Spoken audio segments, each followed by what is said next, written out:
Hai teman-teman, kita akan membahas performa keuangan sebuah perusahaan saham di Indonesia dengan pendekatan investasi fundamental. Pertumbuhan pendapatan perusahaan ini cukup positif dalam 1 tahun terakhir, meningkat sebesar 27,8%. Jika dilihat dari rata-rata pertumbuhan, dalam 5 tahun terakhir CAGR, juga terjadi peningkatan sebesar 16,2%. Hal ini menunjukkan adanya pertumbuhan yang konsisten dan positif. Laba bersih perusahaan juga mengalami peningkatan dalam 1 tahun terakhir, meningkat sebesar 25,4% dari tahun sebelumnya. Jika ditinjau dari rata-rata laba bersih historis, dalam 5 tahun terakhir CAGR terjadi peningkatan sebesar 35%. Artinya, perusahaan ini mampu menghasilkan laba yang lebih besar dari waktu ke waktu. Dalam hal profitabilitas perusahaan, terjadi kenaikan pada gross profit margin dari tahun sebelumnya. Sementara itu, net profit margin mengalami penurunan sedikit.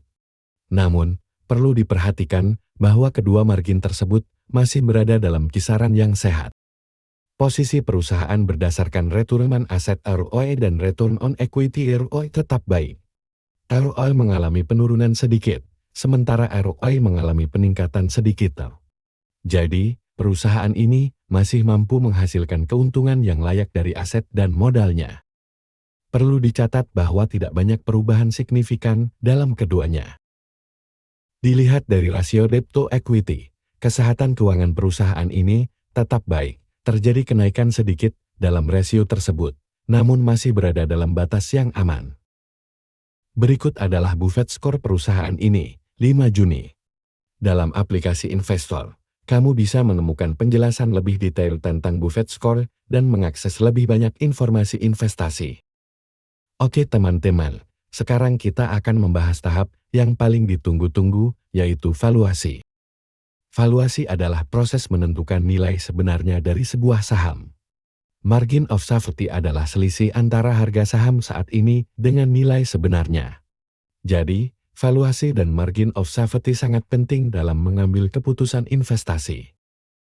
Berdasarkan valuasi PB/BAN dalam 5 tahun terakhir, harga saham NAPA saat ini berada pada kisaran fair value sebesar 5.641. Dengan margin of safety saat ini sebesar 85,6%. Berdasarkan valuasi PE/BAN dalam 5 tahun terakhir, harga saham NAPA saat ini berada pada kisaran fair value sebesar 88.567. Dengan margin of safety saat ini sebesar 99,1%. Oke teman-teman, itu dia penjelasan mengenai performa keuangan perusahaan ini. Ingat, lakukan analisis lebih lanjut dan ambil tanggung jawab penuh terhadap setiap keputusan investasi yang kamu ambil.